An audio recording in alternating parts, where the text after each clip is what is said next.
Greetings, ladies and gentlemen. My name is Anthony, and with my co host Tom, and welcome back to another Supersonic Page Turner podcast. This time we'll be doing things a little bit different. Based on our last podcast, we missed a short story at the end, and because of that, we are now obligated to go through the poster mags and until we catch up into the main catch up into that into the story that ties into that side story, and then afterwards we will continue with our main reading.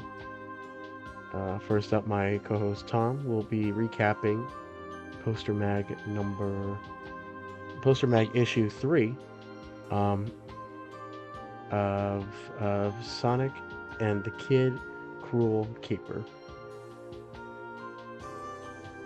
All right, this is Tom, Kid Crew Creeper. So we come up with this city full of monkeys, and then we're introduced to the villain of the story, Kid Cruel. He has the coconut badniks from the game, but they have a completely different design.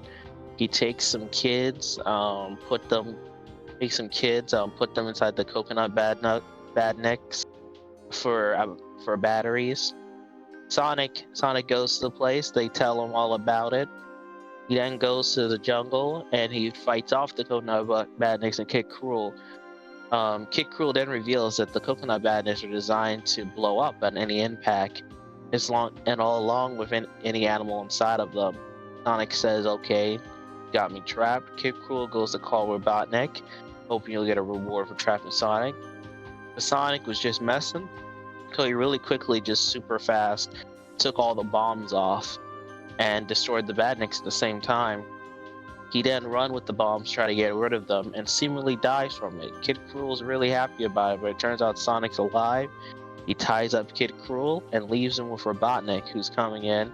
Though he's mighty upset that Kid Cruel didn't actually trap Sonic. And that's what happened. All right.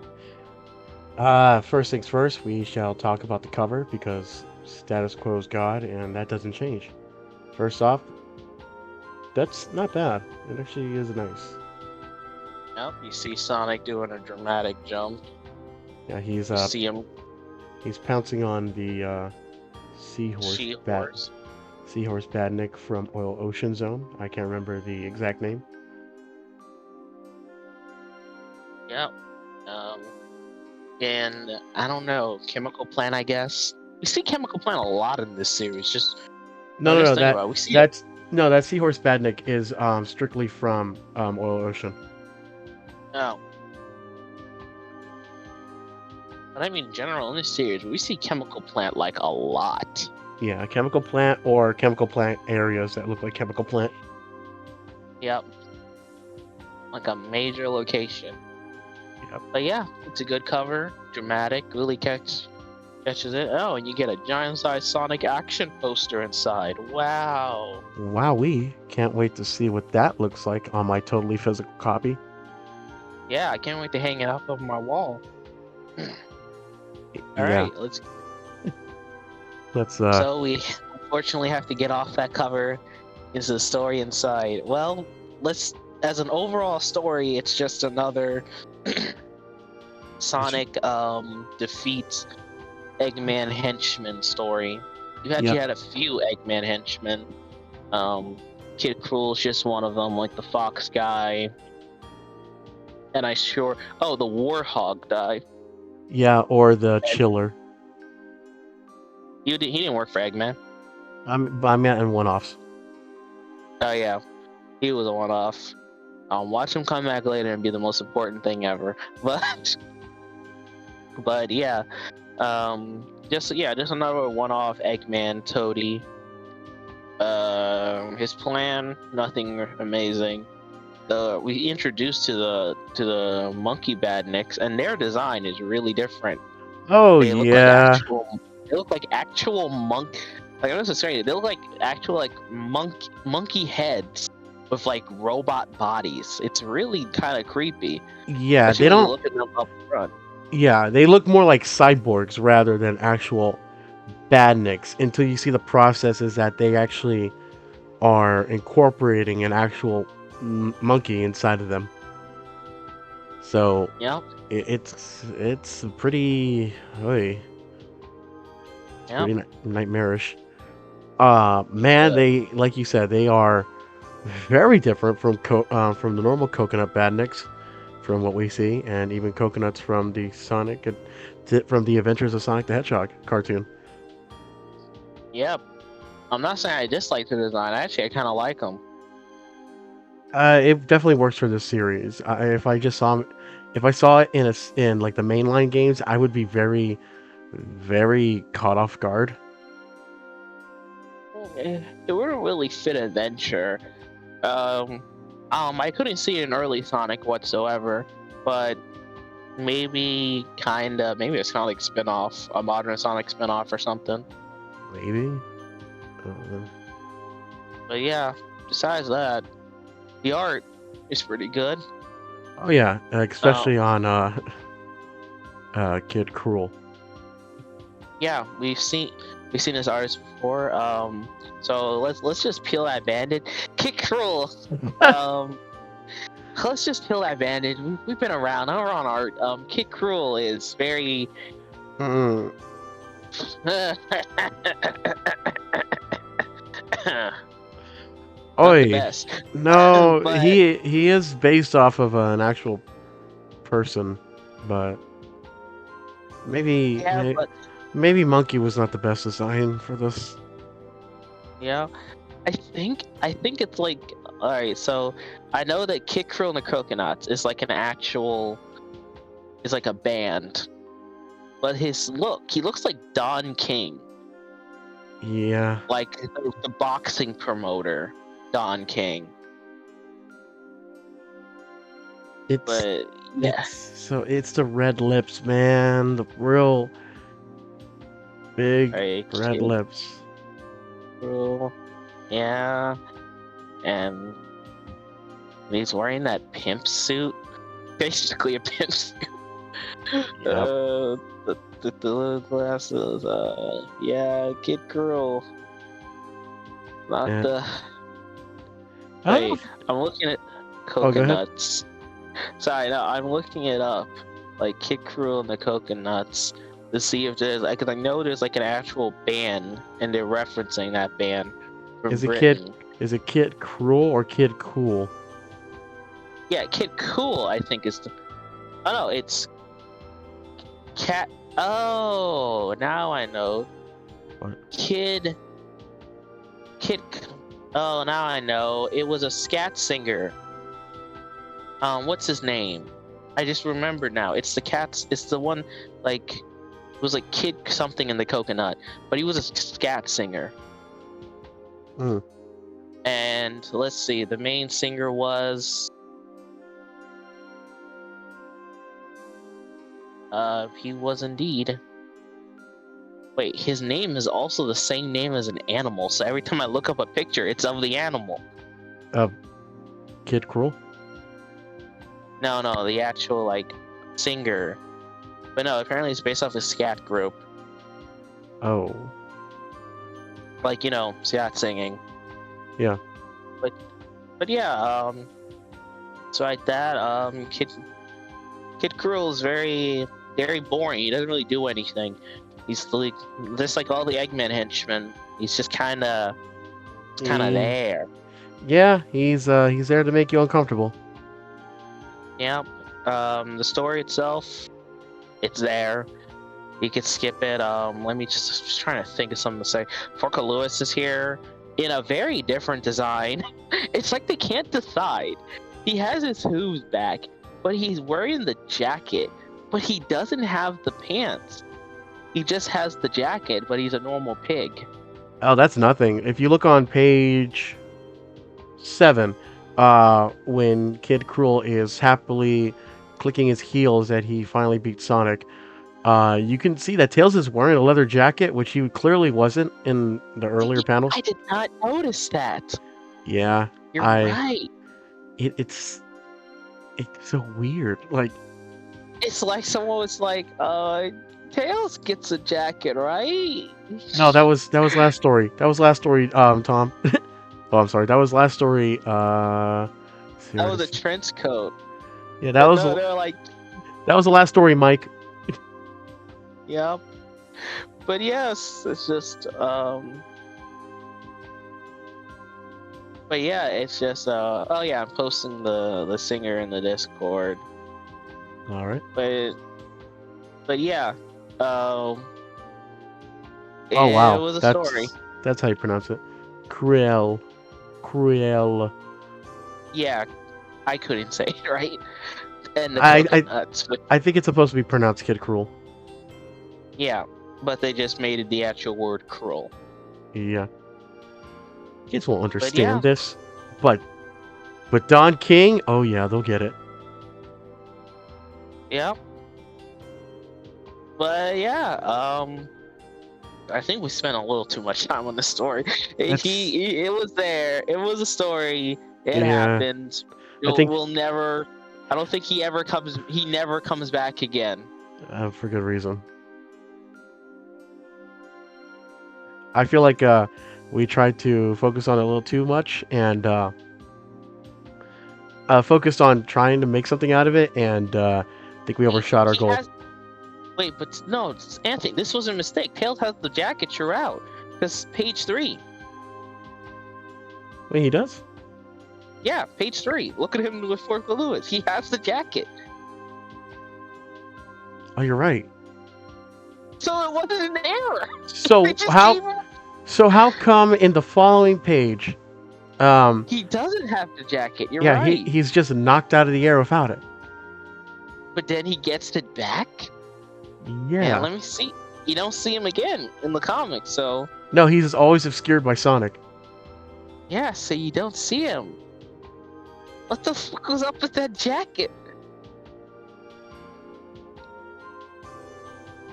This is too much. What's the fuck up with this jacket? Tails' mysterious jacket. Maybe it's like special armor that he summons whenever he wants. Only summons just for fighting Kid. It's special armor he summons up just to fight Kid Cruel. But because they never fight him again, we never see it again. Jeez.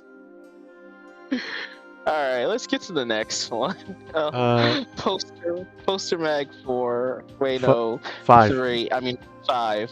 Yeah. Because the other one's Shinobi.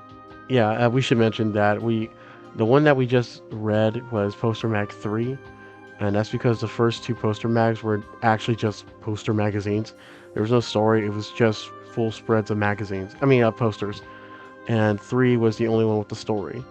And in this case, like Tom mentioned, Poster Mag 4 was just Shinobi, which has nothing to do with what we're talking about. We're here for Blue Hedgehogs. And so we skipped to 5. Yep. And this one is important because we're gonna get introduced to an old friend. Alright. Johnny Lightfoot? So we saw him like 2 stories. We saw him like 1 or 2 stories ago. No, that was how do we know if that was really him? That could have been a random rabbit. Okay.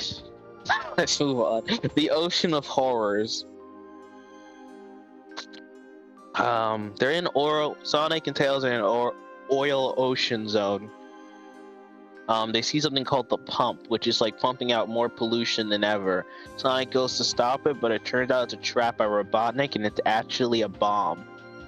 That's gonna destroy. It's gonna detonate in 30 seconds and basically light up Oil Ocean. That one joke, basically doing that one joke everyone says about it. What if you lit a match in there? Yep. Which is something we actually won't see until Sonic Mania officially, where a fire shield is added into Oil Ocean. Yep. So the British did it first. Yeah, I'm not denying it. I'm just saying we won't see it officially. But yeah, so Sonic has 30 seconds to stop it.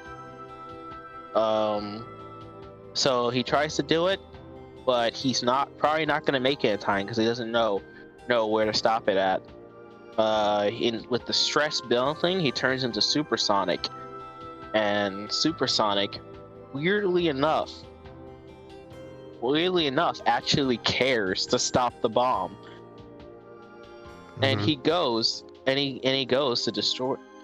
And he goes to destroy the bomb. He goes to take care of the bomb, but the bomb's already about to explode. So Supersonic just flies around and contains the energy of the bomb, which is shaped like an egg. They stop it. Sonic goes, "Yeah, I did it," and Tails and them fly off. And Robotnik's like, "Dang." Yeah. Yeah. So You know what's funny is that in in the in the panel where the bomb's about to explode, it is ginormous. So you kind of wonder why Tails didn't just fly up and spot it. It's okay. So I assume that the zone is really big. I mean, So maybe it's just comparatively you couldn't see it. mhm, So maybe. that's what I think. So I assume maybe Aura Ocean Zone's just super, super big. And this is like somewhere really far away from it. Because remember, they only had 30 seconds. So I Tails just couldn't find it in that 30 seconds. I mean, you say that, and then what about the laser thing that we saw way earlier? Yep. But probably, I don't know. It wasn't hid. It was hidden. It was, well, it's surrounded by water. Maybe there was something about that. But I don't know. I assume the zone is really big, and you don't know. At least with the laser, you know where it's gonna be at, but they don't know where in the zone it is. Plus, what we learned from earlier, zones can be as big as, at least the word zone can be used for continent. So maybe this place is just really, really that big.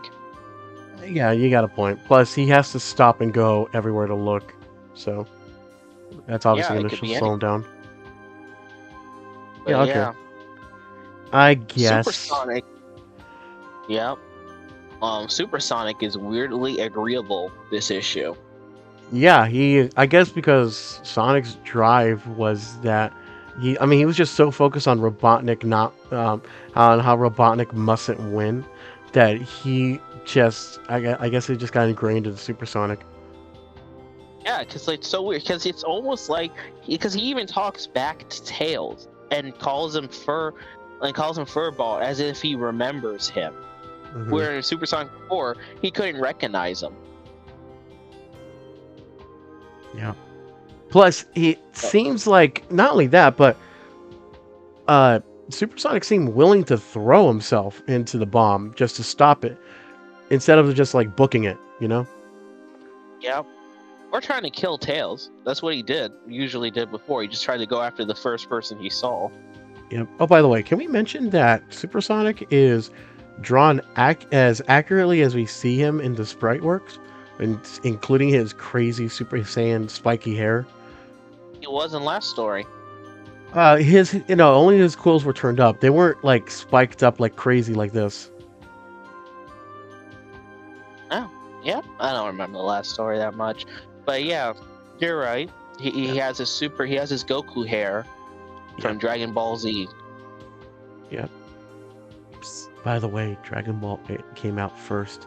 Well, actually, the manga came out first, a couple years before Sonic 2. It's a common misconception in America for some reason, or Europe, where they think that the anime airing of the Dragon Ball Z episode where Goku transforms into Super Saiyan is a ripoff of Supersonic, which is completely false. Yeah, a kid told me that one time when I was younger, and I was like, nah. And then I was like, no, you remember the manga came first. Yeah. That kid was like, no. But No. yeah, Yeah. No. No. Super Saiyan Goku first came out in like '89, I think. you Like, know, somewhere around. I think something like that. yeah. Whatever the chapter where he first got angry came out. I'm not really sure about that. But yeah. Yep. It. Also, interesting fact. You know why Goku's blonde? Why? Oh, Toriyama just did. because Yeah, he didn't want Toriyama it. just didn't want to draw black ink in Goku's hair anymore. Yeah, he didn't want to continue constantly like inking in his hair. So it was a workaround. It's a clever workaround, but it's a workaround. Oh, I'm not, became iconic. yeah. Thing is, I'm looking and I don't see an artist for this issue. in the poster mag. Did you look poster mag issue 5? Yeah, because I'm trying to see. 'Cause I don't see it in the comic itself. That's why. If you could Oh find one, no, it's probably. I can find it. 1 second. all right?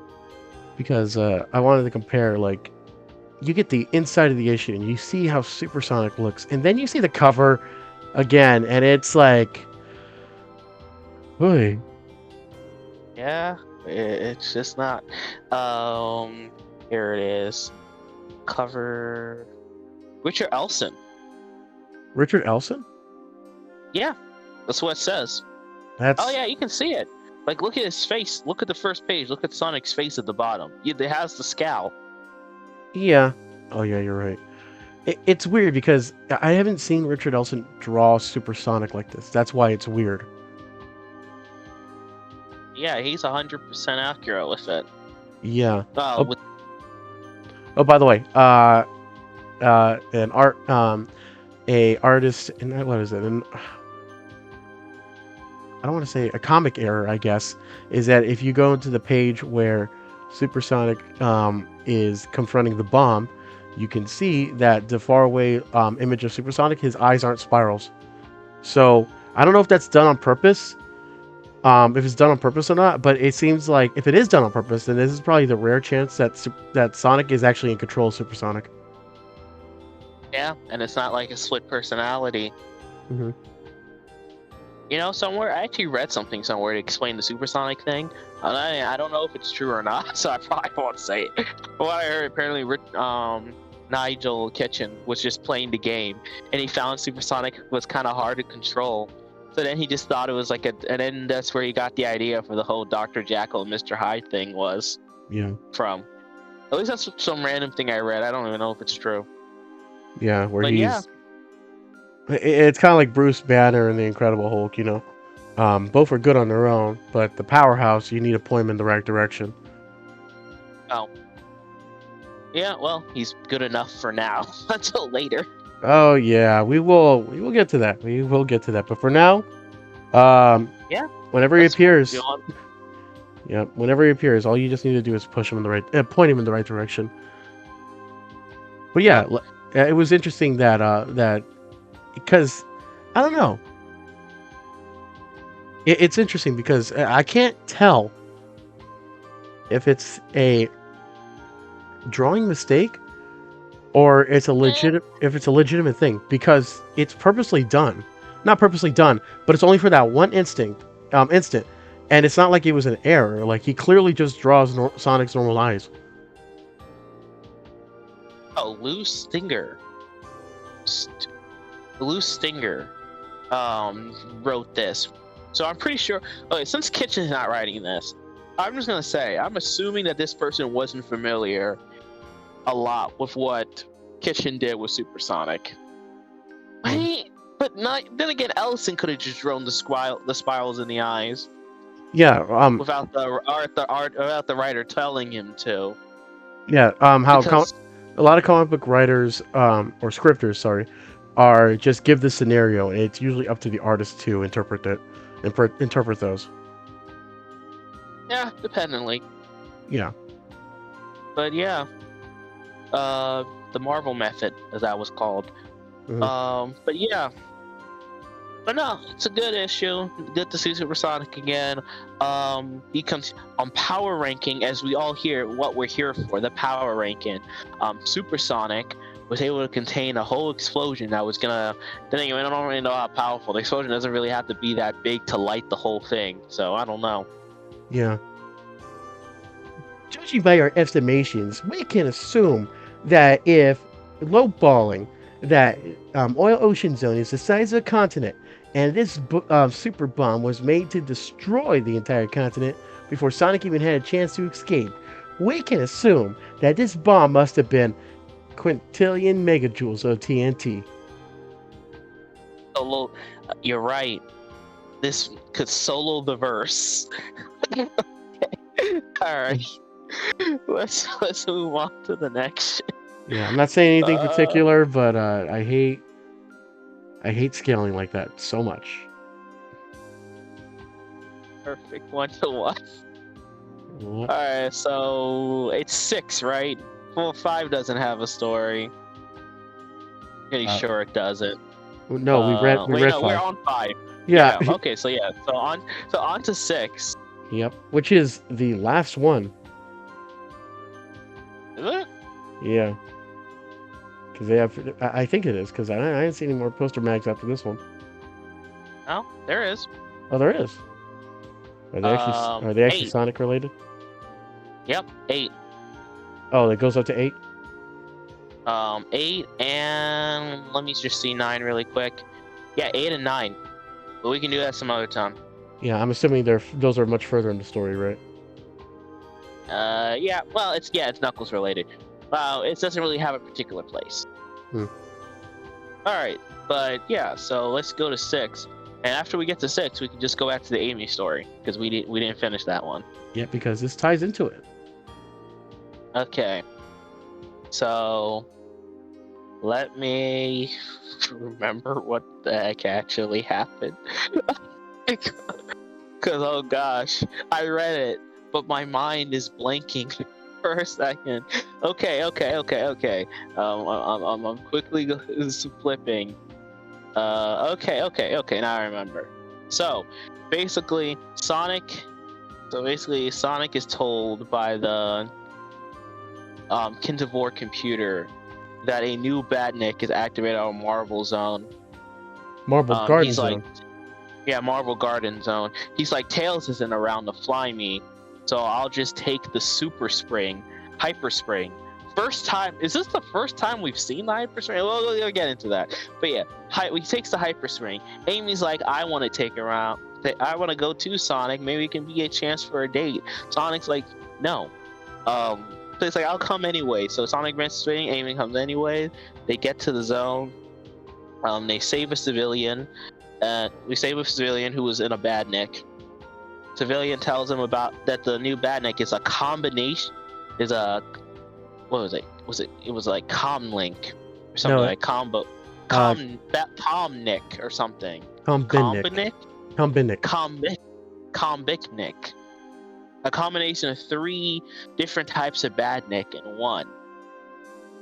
And he plans to make it of all future badniks like this. Wow, that would be cool. It's almost like you could also do like a badnik that doesn't, so someone it can't turn back into. That would be cool. Yeah, but too bad we never saw that. Otherwise, that would be an issue. Yep. So Sonic tries to find it, but Amy falls into a hole, and Amy and Sonic falls in a hole, and they can meet the badnik. Sonic tries fighting it, but he can't destroy it. Amy tries shooting it, but he can't. Eventually, Sonic tricks it over this bridge, and it falls into a mud pit.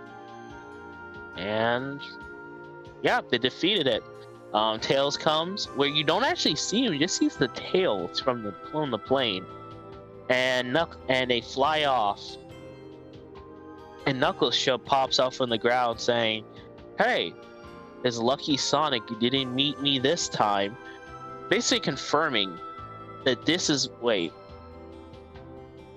this is like after their first fight, but before Knuckles learned Where Robotnik was. Where Robotnik was. So that means they just left Robotnik in the base. Well, no, remember, Johnny Lightfoot and Pocolores is there. They essentially left the place unguarded. Like, Knuckles could have gotten in. No, Johnny Lightfoot was there.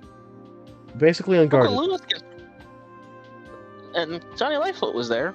Okay, Pocolores could throw a calculator at him. Do you really think Johnny Lightfoot is going to stand a chance against Knuckles? Well, Pocolores can throw a calculator or something. They bring him in every fight. He must do something. Every time they have a group fight, they always bring him there for some reason. Parker Lewis, using that calculator of yours? Why don't you calculate what are our chances of winning? 87%. The 13% is me dying. Oh shit.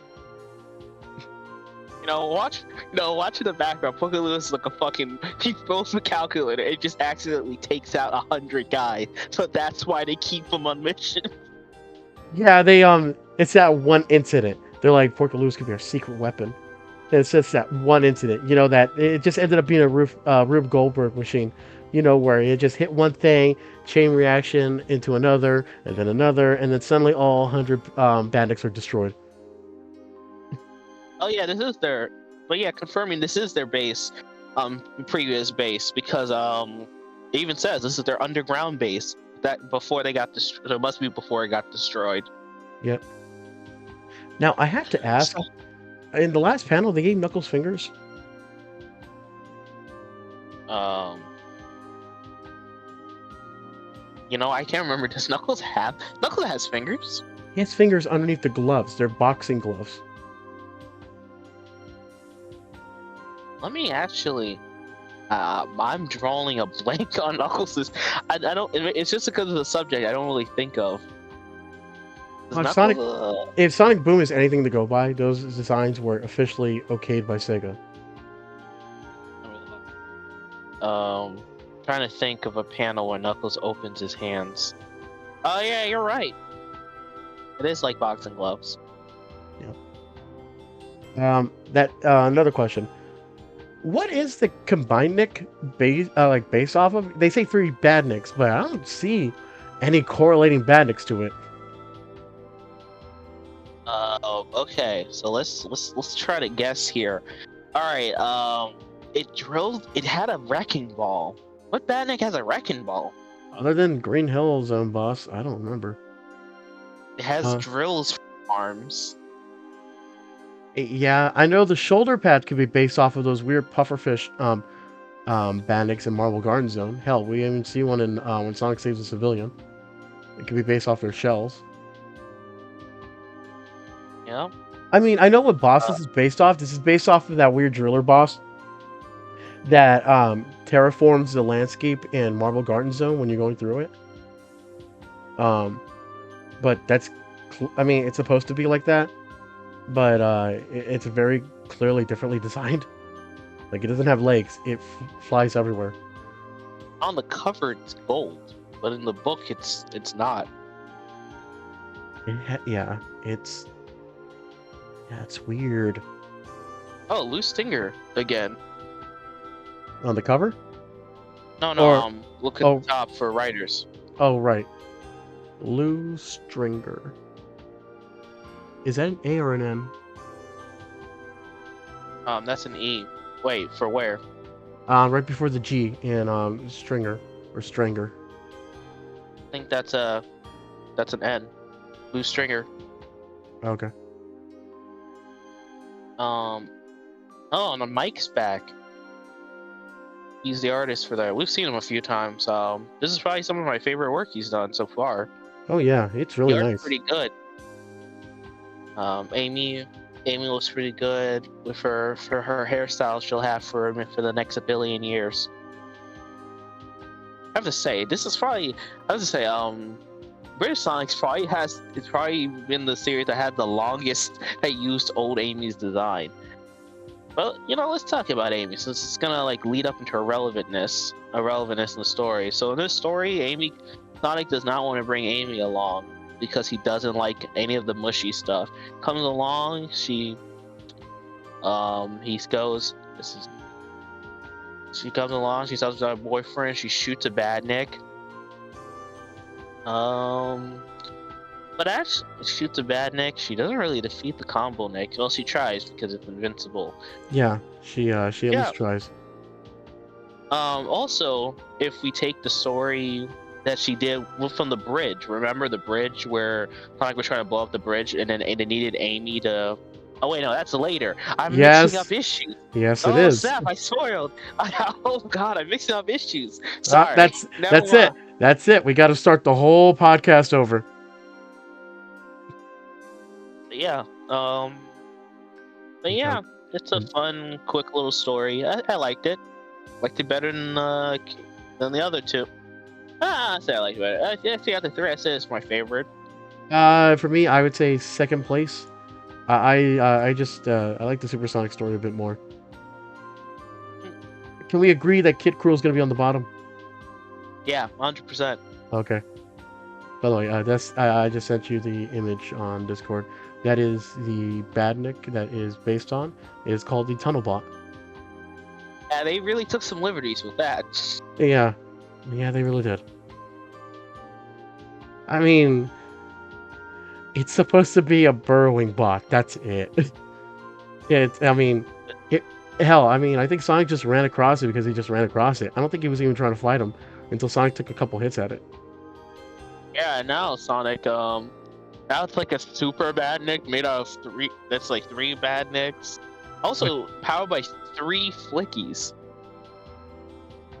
Just three flickies fly out of it. Oh yeah, I know. I saw that when it was destroyed. That was clever. Since it was made out of three Badniks, it clearly would need three power sources or flickies. Yeah, there goes Gamma's family. Different flickies. And I don't think all flickies know each other, Tom. You know, what if that was this universe? It's like, wow, this is the second time we were captured by bad Nicks. First time was when we were in the Comnic. I mean, we wouldn't actually get an answer for that until the Sonic Adventure stuff. That would be hilarious. Tails. We only see Tails' tail.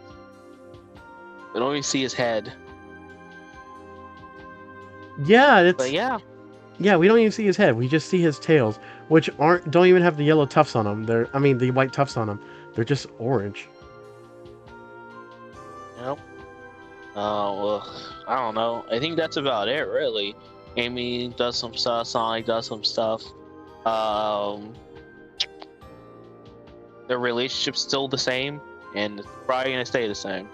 All right, now we can finally finish that Amy story. Yep. Back to number 41. The end of 40. Okay, yeah, 41. And since this is technically a short story, you want to handle this? Yeah. Okay. Sonic is about to go. So basically, we're on Amy's story from issue 41 in good hands. Sonic and the boys are gonna go beat up. I got a call that something's happening in Chemical Plant Zone. Again, Chemical Plant Zone, so many times.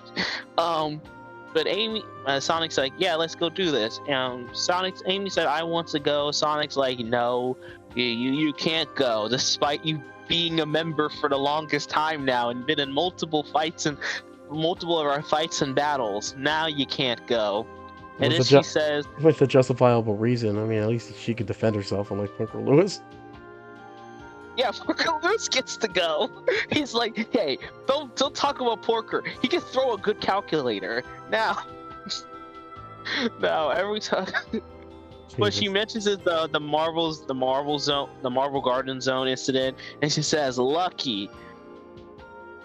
Okay, but all right, it says Lucky. So they leave, but it turns out it was just a distraction, so that they could so Sonic would leave Green Hill Zone defenseless. Amy then just brings it on herself, getting out her lucky crossbow, which honestly, now I'm looking at it, it's a crossbow, but it's like a weird gun crossbow. Wow, basically what a crossbow. But yeah, she gets her crossbow out and starts destroying some of the badniks. She gets overwhelmed, and then jumps off of a cliff, and the badniks followed her, but she managed to fall down, but she fell down on a lower incline of a cliff, and the badniks landed and crashed into the wall. As she was getting out of the cliff, Sonic and his team came back saying it was a false alarm. They asked her anything exciting happened while they were gone, and she said there's nothing I couldn't handle. Okay, so let's talk about this. Oh, it's Lou Stringer. He's the writer for this. Which makes sense because he did write the last story involving Amy, so I guess it would make sense for him to connect it. Yeah.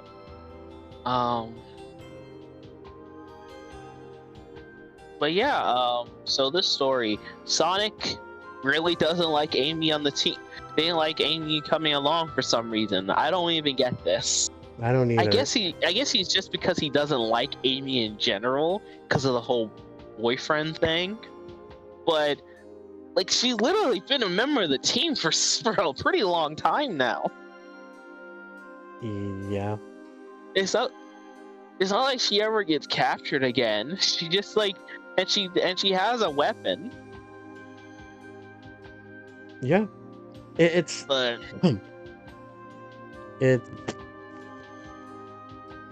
it's interesting yeah, because I, it's just hard to. It's just super weird because it's Sonic just so violently against Amy being with them. the last story made sense because she was gonna be with him alone, Yeah. and she was gonna get annoying to him. Mhm. But this one, he's not alone. It'll be the whole team like usual. But yeah. Also, Johnny Lightfoot. I just realized they don't have a team vehicle. Johnny Lightfoot and Poker Lewis literally have to run after Sonic and Tails. Yeah. Do you want to bet that they got like halfway to the zone and Sonic turned around, rushed back, and said, "Never mind, false alarm." So actually, Johnny Lightfoot and Poker Lewis going, God damn. But you know, they have the tornado. That reminds me, they do have the tornado. No, I guess I mean, Tails is like it's in the shop. I I mean, guess it's in the shop. you say that, and they all take off running, and Tails is already ahead of them. I mean, not ahead of them, but already taken off flying too. You think he would get the tornado first? No. Well, but I don't know. Maybe Chemical Handsome. No, it is far because they've mentioned how long. So I can't even say. I was gonna say maybe it's not that far, but no, it is far. Whatever. Maybe they were running to the tornado, for all we know. Maybe. But yeah. So they go. Also, Green Hill Zone literally has nothing else to defend them if Sonic's not there. I get. Wait, is it Green Hill or Emerald Hill? No, it's Green Hill. See. It's Green Hill. It says Green Hill in the So- first bubble. Yeah, Green Hill Zone literally has nothing. Like no one can throw a goddamn rock or something. Like other people must have guns. Yeah, like you would think Sonic would be more aware of the fact that Robotnik clearly knows that there's a village here and in Emerald Hill. If only they had some way to defend themselves, without him. Or maybe just leaving a freedom fighter would be a good idea. Maybe every time so that means like anytime they fight Captain Plunder or anything else, Eggman could just come up and be like, "Yo, get out." I don't know. It's just like one of those things. I'm like, come on, guys. I'm pretty sure someone else in this place has a gun, or something, or a crossbow. Also, Amy's outfit in this, the Daisy dress. I don't know if we ever see it again, but it's all right. I guess. I like the idea of Amy having different outfits. Oh no, I agree with that. It's just I don't know how I feel about the black T-shirt underneath it. I don't know if it was a different color, sure, but the black T-shirt takes away too much.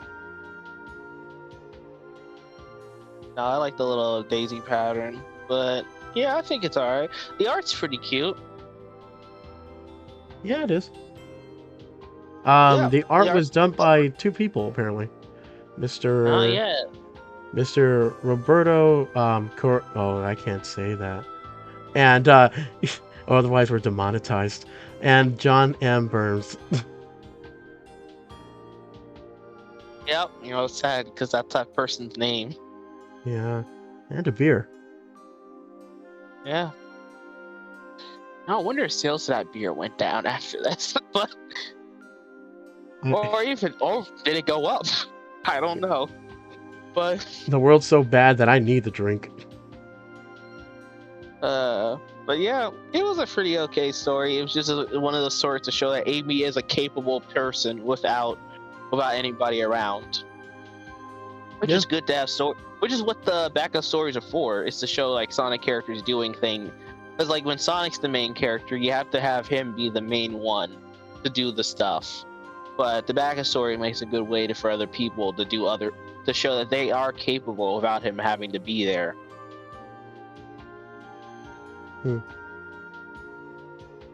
Yeah. Good story. It's like the Tails story, except you don't need an awkward situation like that. No. Why are you okay with the Amy story but not the Tails? Because And I'm just gonna tell you, we're gonna see a lot of Amy stories in this comic. good. No, I'm not saying there's anything wrong with that. I'm just wondering. Tails story, maybe. All right, maybe it's because it's not in 4 parts. Does that help for you? Mm, Huh? mm. No, I'm trying to analyze. Maybe it's because it's not. That's something that helps for me. Yeah, I like this. Like, maybe because it's not drawn out as much. yeah, but granted, we are reading this as a big thing altogether, and not like how it was intended, which was a monthly magazine.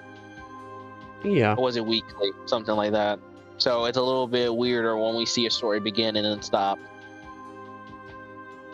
Uh, Well, because if in a magazine, no, you'll no, no. get to a clipping. Yeah, no, no. I was thinking about it, but no, I guess you're right. Like it was way to hook you in, but since we're doing it like this, it's a little like, oh come on, just get to the next thing. Yeah. Yeah. All right, I guess that works better. yeah. So we finally finished. Okay, on to Amy's crossbow. There's something I'm wondering.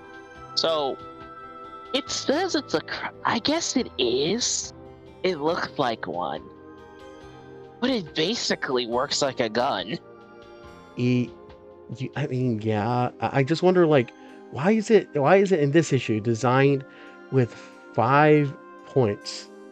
Yeah, what do those do? Also, what's with the bow? Okay, so the bow part, I see the bow part there, but there's no string, unless it's just like you just didn't draw any. Yeah, So what's the point? Yeah, unless the bow part is like a literal stabilizer, like just made to stabilize the entire gun. Well, what's the point of it? Yeah. Also, when she fires, it's like a big Okay, I know that's just to represent like the shot getting fired. So does the shot just get fired from the big hole in the middle? Then could she fire? Then what's the point? Like you said, what's the point of the smaller holes around it? I mean, you see, okay, so when we actually see the full thing, like when she's loading it, you see that she's actually loading the arrow into the big one, and it doesn't look like it's gonna fit into the smaller ones. So I'm guessing that, I mean, what are those, like crosshairs? Maybe, but then again, she can fire multiple arrows because she doesn't reload. I got nothing. I don't understand how it works. And the more I think about it, the more I try to think about it, the more it bothers me. She makes her own bolts. Here's another thing, like shouldn't the Green Arrow folks be like donating some weapon? I know why it's not a gun, because they probably just couldn't get away with a main Sonic character having just a gun. If you say that. Well, now back then. Okay. This is before Shadow. You know, maybe after the Shadow arc, Amy starts packing. She's like, this taught me a lesson. Yeah, it's like, after my adventures with Shadow and through his crazy black alien adventure, I learned that a hammer isn't enough, or in this case, a crossbow isn't enough. So I decided to pack more heat, and she just straight up like reaches around her back and pulls out a Glock. Yep. And she's just like, Jamie just carries a gun every time. She's like, no more. We do this the new way. I'm done speaking peace. It's just like, I learned that crossbows are overrated. A bullet's are forever. Alright, let's go on to the next. Hold on, I got another thing. That said, why isn't Porker Lewis making her better weapons? It's true! Porker Lewis, you can make a machine that can act anything, but you can't make a gun? Hell, not even that. Just make bolts for her. Or like a harness. Yeah, really. Oh yeah, Amy says she makes her own boat. At least make a pack a pack or something for her. I don't know. I guess maybe. Okay, maybe this is her like. So Amy didn't expect to go. Wait, no, but she was gonna go with them. So was she just gonna have three bullets with her the whole time? Because Drat. she was originally planning on going. I guess it was on short notice. I guess she's just I don't know. like, I would Drat. I'm out of bolts. Porker Lewis, how about that calculator? just like Porco Lewis just has like they on the tornado just have like a box full of calculate. They like, all right, everyone, we have our weapons. Johnny has his stick. The box of calculators for Porco Lewis. Amy, we don't have enough room for your boats. We could get rid of Porco Lewis's calculators. He needs that. We could try getting rid of some of his calculators. No, that's how he defends himself. How would you like it if we took away your bolts? You are taking away my bolts. One's clearly more destructive than the other. It's a calculator. Yeah, but you haven't seen it in action. Yeah, what if like everyone else just saw the calculator in action, but Amy never did? So she's just super confused on that. One day you'll understand when we're all about to die. Like watch Future Story, they're all about to die, and Porky Lewis uses the bolt, and she's like, I understand now. All right, before we stay too long on this, let's move on to the. Yep. Let's move on to an actual issue. Instead of 42. saying, yep, 42 instead of just staying lingering on this one. And we start 42 off with a Christmas cover, and it's Robotnik stuck in a chimney, while Sonic and Tails just, well, kind of just poke fun at him. It looks like he's been there for a while because he's freezing over. And he was gonna send them bomb presents, as you could see in the corner. I mean, yeah, but he can't get down, and judging by like how like his mustache and his lips and everything, he's freezing. So he's probably been out there for a couple hours. So, and he's just got his bag of bombs next to him. So, eesh, not exactly the best end. You know what? He's evil. Yeah, no. I mean, like, well, I don't know. It's not technically his fault, actually. This Eggman actually kind of, because he was kind of made that way. So we can't really say choices. You know what? Now, that's just a sad idea. Alright. That's just a sad kind of idea. Yep. It doesn't help that Sonic and Tails are poking fun at him. So we continue from our last podcast of Ice Cap Attack, with Sonic and Knuckles making their way through the Ice Cap Zone, trying to stop the onslaught of Penguinators, flying their way into, I guess, these portals that are sending them throughout the world. And lo and behold, as Sonic and Knuckles make their way through, they discover a weird egg-shaped dome in the middle of the ice cap zone. And as Knuckles points out, it's not a normal ice formation, so Sonic already has an idea and breaks through it, while Knuckles argued to dig his way underneath.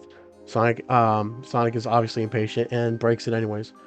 Inside, they are immediately met by Robotnik and his army of Penguinators, seemingly stuck in a trap. Sonic takes his time to taunt Robotnik, and Robotnik takes the chance to trap them both. And they inside a weird light prism. They for some reason they float around in. And as Sonic tries to touch the barrier of the side, it burns his glove, and they realize that it is a laser prism, so they can't escape. As Robotnik explains his plans of using the test portals to send his Banics all throughout the other zones and stop the Resistance full force, and he will be unstoppable.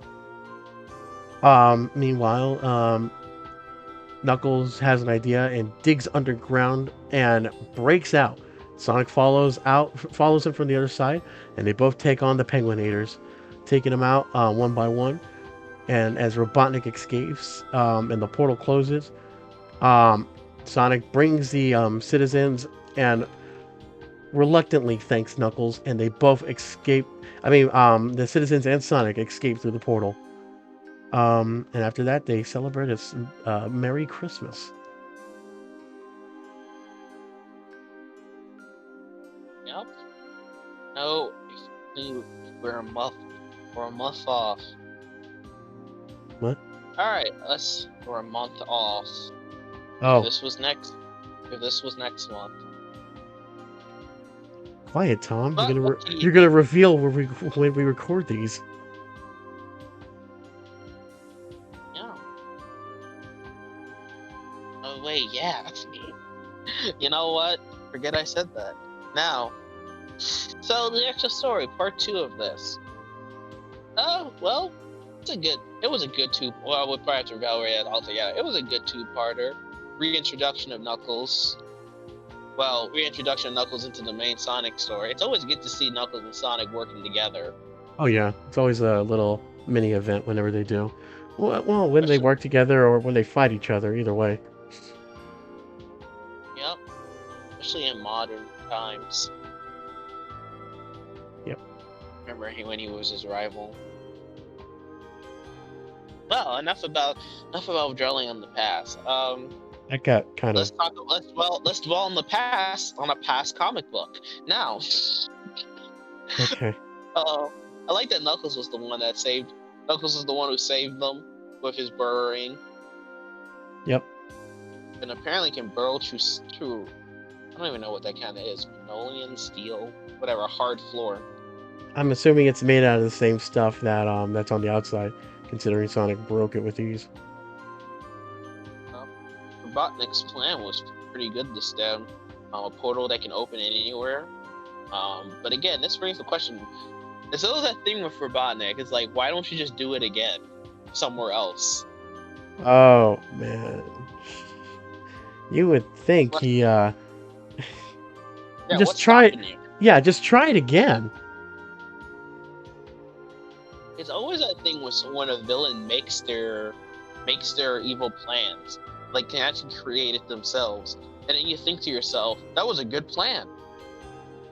Why don't you just do it again? There's nothing stopping you. Yeah, like honestly, if he did it again, I don't think Sonic is gonna expect it. Do it Just do, somewhere not like it. yeah, just don't do it on the Angel Island.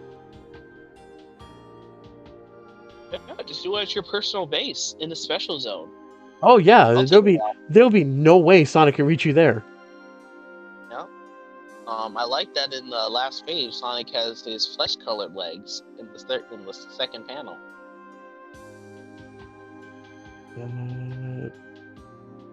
Oh my God, you're right. That's, yeah. Every time it happens, I'll point it out.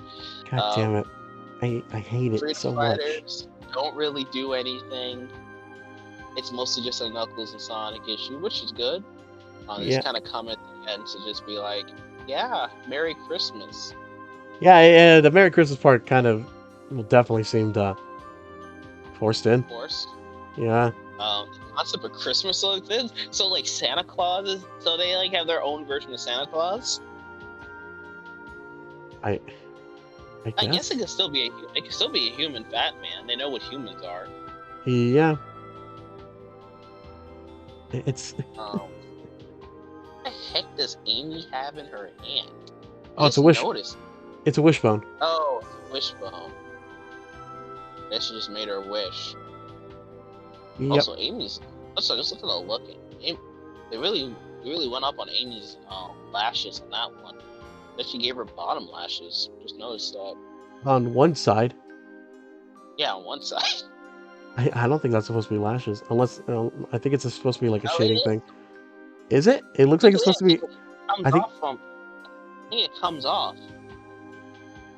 Well, no, you're right. It could be shading. I never. It just kind of looks like lashes to me. I mean, I wouldn't blame it if it was consistent on the other side, but we don't see any other zoom in of Amy to make that call.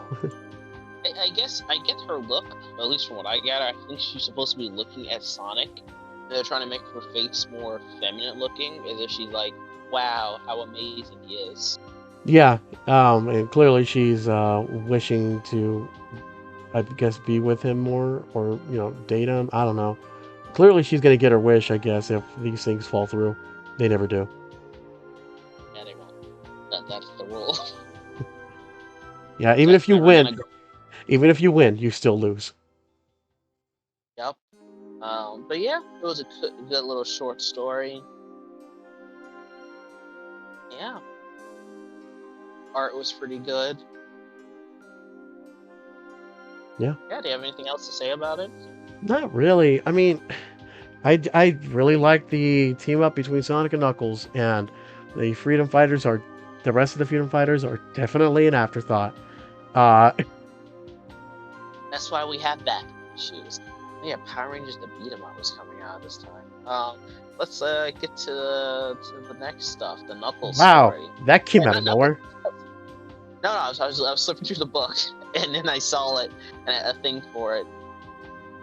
Oh So boy, we're back to the Tails backup. Do you want me to continue with it?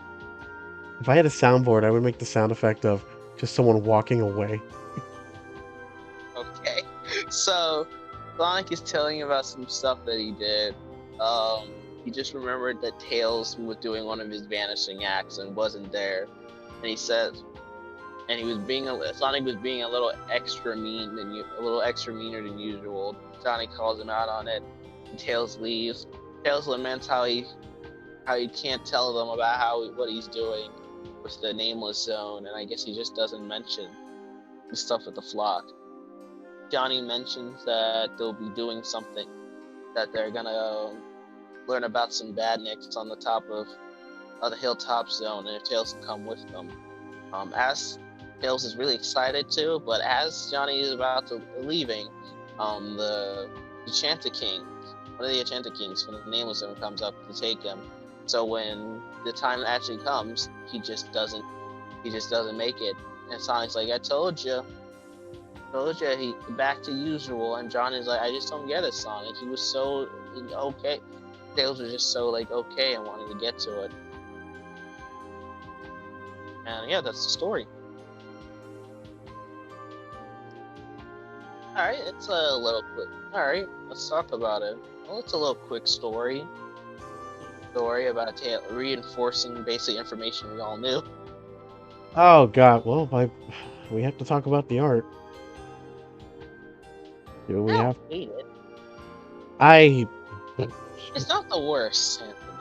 It never is, but goddamn, is it so damn low that I almost wish it was, because then I would at least have more to say about it. 5, Anthony. I know, but I could, I could talk about 5. This I could just say it's clearly not the best, and I am very lukewarm about this. Some of it looks okay. Like that pose with Tails and Troggy doesn't look bad. Oh, the one that takes up like half of the page, 3/4 of a page. Yeah, it doesn't look bad. I mean, with that much space, you kind of have to make it look good. Oh, issue 5 did that to one of the pages. It didn't look too good at all. Okay, yeah, you got a point. The character designs are really off on this. Yep. Oh man, look at Amy in the first panel. Oh yeah, man. they have the little part of her fur going up to where her mouth area is. Yeah, they didn't try to connect it or anything. It was just it's all one. It's all a sphere. Also, they really do just carry around the tornado in their caravan, next to their caravan. Yeah, and I do like how, I mean, in the first panel, I know the leather jacket's supposed to have Sonic's icon on him, but like the icon looks so goofy that like even though we're kind of close up on them, you think it would be drawn a bit better. Is it so? So here's the thing: is the icon have we seen a good look of it? Is it supposed to literally just be a picture of Sonic, or just like an abstract art of Sonic? Judging by these technical close-ups, there's supposed to be a front-facing picture of Sonic. All right, when we see it again, because I'm pretty sure we're gonna see the back of their shirts again, these jackets again. We'll compare. I don't remember if it's supposed to be like a literal picture of Sonic on the back of their jacket. Also, so does Sonic give them? Also, let's think about Sonic give them these jackets. Was it just like, okay, Freedom Fighters, you're gonna have to wear the jacket? Sonic, I don't like to wear the jacket. Porker Lewis, if you go around, people are gonna know who you are. Wait, I look like any other pig. But you're gonna like, it's for branding, Porker. It'll tell you that you're my freedom fighters. Branding. Isn't the whole point not to be caught? Be quiet. Tails is like, can I get a jacket? No. You'll get Can it for. I get a jacket? You'll get a jacket in case we fight Kid Cruel, and after that, you'll never use it again.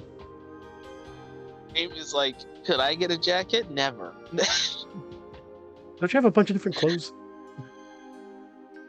Yep. I guess just Johnny and Porker gets the Sonic Leatherman jacket. Sonic I think it was one of the first times someone actually calls out Sonic on his behavior. Oh yeah. Oh, by the way, first page, third panel. Gotta love that stock laughing image of Sonic. Oh yeah. Oh gosh. It is. Oh man, that is just verbatim the classic, like concept art of Sonic, where it's just a stock image of him laughing. You know what? If you're gonna reference something, referencing from the concept art. I guess, or at least I would appreciate it more if you did your own spin on it. It's just flat out copying. What? Sometimes you just gotta. At least it's from something they're making. But yeah. But yeah, this is the first time someone's called out Sonic on his behavior. Wow, Sonic, Also, you're a you just have dick. to make deadlines. Oh, sometimes you just have to make deadlines. But yeah, Sonic. They called Sonic. He said what Sonic said to Tails was a little mean. But honestly, let me read it again. Yeah, right.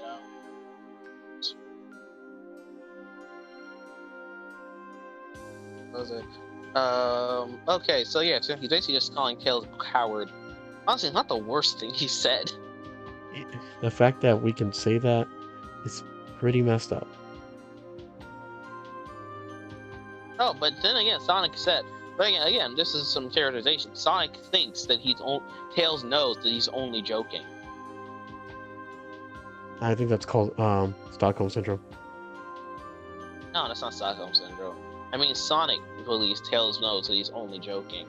So that he calls him Pixel Brain, but Tails knows that he's not serious about it. And Tails is right. He does not take it seriously. He's more upset that he can't. He's more upset that he can't tell Sonic the real reason why he's disappearing. Because he understands from Sonic's perspective, it's just Tails just disappears. No, yeah, you're right. I mean, I agree. It's just, man, I just really do not like how this Sonic is. I don't know. I really understand where.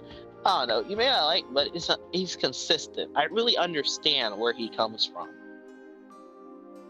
With his personality. I can understand it's a consistent personality with him. And not all main characters have to be liked. Well, at least good people. No, Or but at least nice. I mean, you say that, but like, they're supposed to be friends. You gotta kind of do a better job of making me think that they're friends. There's all types of friendships. Abuse shouldn't be one of them. No, it's not hitting him. Verbal abuse is a thing. You know that, right? I know what you meant. Okay. But yeah. But no, I don't know. I understand it. I feel like they know that Tails knows that Sonic isn't being like malicious with it. But it's from his understanding. But he's more upset with the fact that he can't tell Sonic about the real reason of it. Yeah, no, Plus, there's a reason for Tails to like Sonic. He's a legitimate hero. Yeah. In this. But yeah, I understand the conflict here. Sonic of this series, his attitude has really grown on me, and I can understand it's consistent with what he does.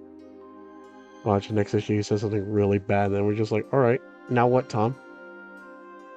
I'll say, that depends on the context. You know what? Every time I'll be the Sonic defender of this podcast. and I'll understand it every time for anything. I've made my bed, and I will lay in it. Now, I now okay. I'll be the Sonic defender of this comic. Anytime he does something, I'll say how it understands to his character. Now, Johnny Life is probably one, but yeah, it's mostly this story just kind of tells the stuff we already know Yep. about Tails and stuff. I guess it's a recap, and it shows like in the main storyline that people are starting to notice Tails disappearing. Hmm. Also, I didn't notice at the end of that story, Amy just has a pickaxe. Yeah, I don't know what they were going to do.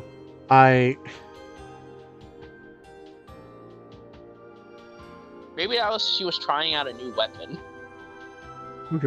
She's like, no, what Porker Lewis made that? It's like, here, give me a new weapon. It's just a pick. No, it's a new weapon. Try it. she's like, she brings up the bolt thing, and he's just like, yo,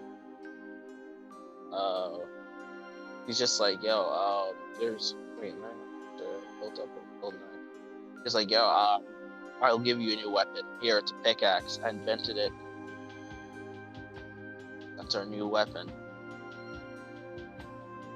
Impressed. Yeah. Oh yeah, and they're standing at the tornado, so it does imply that they do know it. Also, I guess this is the first time implying that other people can fly the tornado besides Tails. Yeah, I mean, it's Sonic's plane. It's yeah, but we've only ever seen Tails fly it so far. Yeah. I mean, canonically, it's Sonic's plane. I mean, like, he would have to know how to fly it. I just got it for looks. No, he has. How do you think it ended up in Emerald Hill? He got someone else. He paid a random person to fly it, and then left him there. I don't He's know. like, Sonic, he's like, watch this. Sonic's like, hey, Sonic, thanks for letting me come home by using your plane. Thank you. And that's why it's there. Oh God. I don't know. I like to. Let's move on. I like to think that canonically, like classic Sonic, no matter what, that he knew how to fly the plane. Hell, for all we know, he could have built it too. Sonic could just be a really good airplane engineer, but afterwards, he's like, I'll just leave that to Tails. I don't want to take that away from him. Oh, that's possible. All right, do you want to move on to the Knuckles story? Oh yes. And since you've done plenty of recapping, I guess I'll handle this one. We've got Knuckles in Carnival Night Conspiracy Part 4, following up again from the last parts of last podcast. And we continue with Knuckles agreeing with the Marxio brothers on having them join on the Angel Island and enjoying that roller coaster ride. And here we see Knuckles in his new sweet office overlooking Carnival Night. And as Knuckles points out, he wasn't a fan of that. He doesn't need the office or anything like that. He doesn't care for that. All he really cared about was just restoring old the dilapidated ruins. And as the Marxio brothers show off the Carnival Night Zone, they get a call from their mysterious benefactor, and they set out to greet the new arrivals on the amusement park. And Knuckles is already there when he should have stayed, when they told him to stay in the office so Knuckles doesn't interfere with what happens next. And because Knuckles is clearly getting a bit too much for them to handle, they decide to attack him with their new battle robot. And it seems like they have beaten Knuckles. And that's where we end on that part. Yep. Now let's talk about Chuckles. Yeah, we won't get to that until Adventure. Yeah. Continues the Moxio brothers story. Knuckles finally realized that the Moxio brothers work for Eggman. Mm-hmm. And that they are actually and they decide to use the new Death Machine, which looks like a more souped up version of the what was the big arm machine? Yeah, the big arms. Yes. But what was its real name? Its It's real dumb name. oh the big squeeze. Yeah. Well, this big squeeze has a lot of weapons. And watch out, I'm gonna squeeze you. Like, this is you know what you're gonna call this? The big shooter. God. But yeah. Not much to really say, to be honest. It's the third part to the story. Axial brothers are still there. Yep. It's kind of hard to judge it, and we will probably just judge it at the end of the story arc of this. Yeah. But like, what can you really say for an art for a part, right? Yep. We'll talk. Yep. But yeah, that's the third part. Good art. Let's get to that next issue. Oh wait, no, because there's another story. Yep, we still got another story, which is Dr. Robotnik's special day, or a day in the life of Robotnik. Do you want to handle this one? Yeah, sure. So it's like you said, we're gonna be in a day in a life of Dr. Ivo Robotnik. No, you didn't say it right. You got to say Dr. Ivo Robotnik. You got to roll that R. Yeah, Eggman. So Okay, screw you too. So he wakes up from his bed after having a terrible nightmare where he's beloved by everybody and is one of the best people on Morbius. Wake up and see some of his daily routine. You see that he eats nothing but eggs. Okay? In his house. That he gets from his battery hen. We see some of his Robotnik working on some of his plans. Making Batnik some chance to Sonic. He captures Porco Lewis again. That's some random dog guy. God damn Porco Lewis. Sonic comes to save them. He succeeds. We see what Robotnik does for his failures, having them jump into some molten lava. Which again, if they're bad. Yeah, those are animals in them. Yep. And then we see him with what he would with the Batnik version of Sonic, like if he ever captured him, and then we end with Robotnik in bed, where he apparently going to bed. He reads teen romance novels, and Robotnik's sad because we can't live it down. Yep, and that's pretty much it. He was caught with his pants down, with us seeing that well, he likes to read romance novels, which I can't really blame him. Do you like romance novels? I'm not gonna lie, I kind of a romanticist. Yeah, I mean, you wouldn't be able to tell, and it's not like I parade that knowledge, but yeah. All right, let's story itself. It's a good little day in a life. Seeing stuff from Robotnik's point of view of what he does every day. Yep. Nothing really much to say, to be honest. It's a good little short story. It's pretty humorous. Robotnik just eats eggs all day. Yeah, that's kind of it's interesting. That's an interesting choice. Well, if he was made by rotten eggs, maybe it has something to do with that. Wouldn't that just be more along the lines of cannibalism then? This brings a question. That's the real questions that we all should think about. Porco Lewis gets captured again. You know what? Sonic complains about Amy, but doesn't say anything to Porco Lewis. Got captured again. It's that point where he's just so used to it. And also sold them out to Captain Plunder by accident. Okay, yeah. Why does he even have him on his team again? Oh, he's smart. He builds their stuff. Okay, why did they have him Why on the is he field on? again? I don't know. Yeah, why was he? What was Poker Lewis doing in the bush there with the dog guy? Like, what was he doing? Was he just like randomly sitting down and then he's just like, oh shit, I forgot we're in a dictatorship. Oh no! I probably should have stayed at the base. But Sonic told me to go. Sonic was probably like, yo, Poker Lewis, go out and touch grass. He's like, but Sonic, we live in a dictatorship where we get captured at any moment. Touch grass, touch grass, you fucking nerd.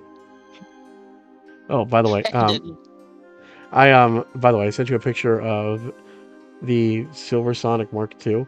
It looks strangely like that Badnik that Robotnik has prepared for Sonic. Yeah, it does. Even though the Supersonic Mark II, from what I understand, was based off of Mechagodzilla. Yep. Right down to the finger missiles. Gun fingers, Yep. the weird symbol on the chest and the eye. But yeah, it does look like it. So apparently, Robotnik's Badnik version of Sonic has no legs, which I'm just like, Robotnik. What do you take advantage of that? Yeah, you would think you would take advantage of, I don't know, his super speed.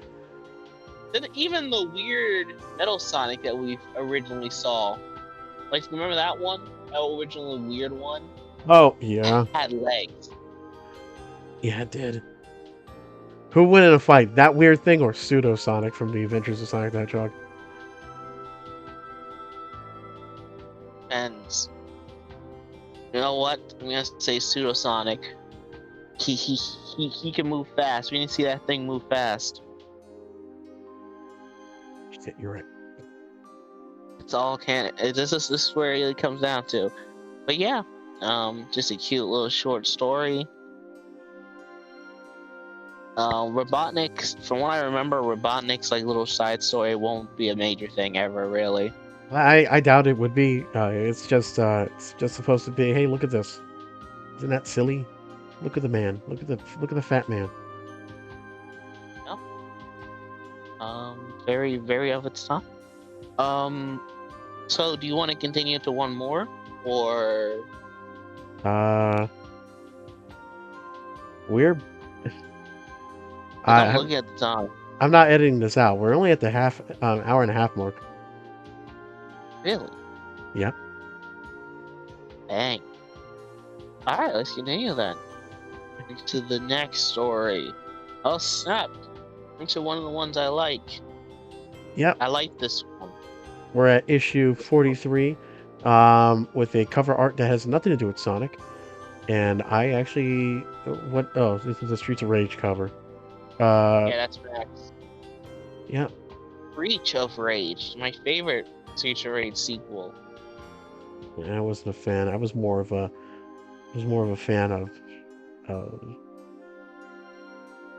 I'm not. I got nothing. Damn it. Let's move on. Let's move on. Said Fighting Street. Okay. Yeah. Oh god damn it. You're right. God damn. I missed the opportunity. Anyways, we open with Sonic the Hedgehog in Badnik's Bridge, Part 1.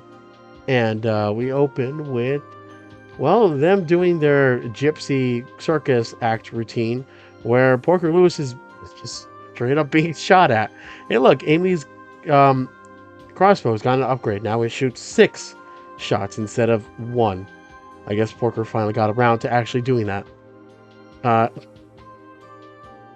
And Porker was lucky to get missed by all those shots. Otherwise, that would have been bad. And we see that Beaky, I believe that's the pseudo-alias's name. Oh, Bob Beaky's. Yep. We see that Beaky is leading everyone, letting them know that they're being a great audience. And once they get back inside the cart, they are informed by Kintabor of a new what was it? Thruster for the damaged death egg to get it off of Angel Island, heading straight for it. And Sonic is quick to intervene with a pack of bombs. Meanwhile, we cut to um, we cut to Grimer and Robotnik back on Angel Island, and they are getting ready for the launch of the Death Egg as soon as that thruster arrives. We come back to Sonic, who has found the thruster. He's setting the bombs right on the bridge to take it out, and he is immediately countered by a surprisingly fast Super Badnik, or I'm sorry, a Prime Badnik. And Sonic seems to have won by knocking it off the bridge because he didn't want it to interrupt the bombs. But it caught itself and has captured Sonic. And Sonic is in a pretty sticky situation because he is caged, along with the fact that that once that caravan, Carrier. there we go, yeah, caravan or carrier crosses the midpoint of the bridge, it will explode, and it's drawing closer. And Sonic, it doesn't look like he has a way out. Yep. And it was a Badnik from the Elite Soldier, the Special Badnik Service. An elite soldier from the Special Badnik Service. I just called it a Prime Badnik. SBS. But so apparently there's like just a service that has like special Badniks in it. Wonder if the shape-shifting one, Metamorpho, or whatever her name was, is in there. Because this one has shape-shifting abilities as well. At least he can shape his arm into a cage. Yeah. I'm assuming it's very limited. Unlike Metamorphos can turn into literally gas. I mean, seriously, Robotnik should really put that into, like, I guess, not all of them, but at least some of his Robotniks.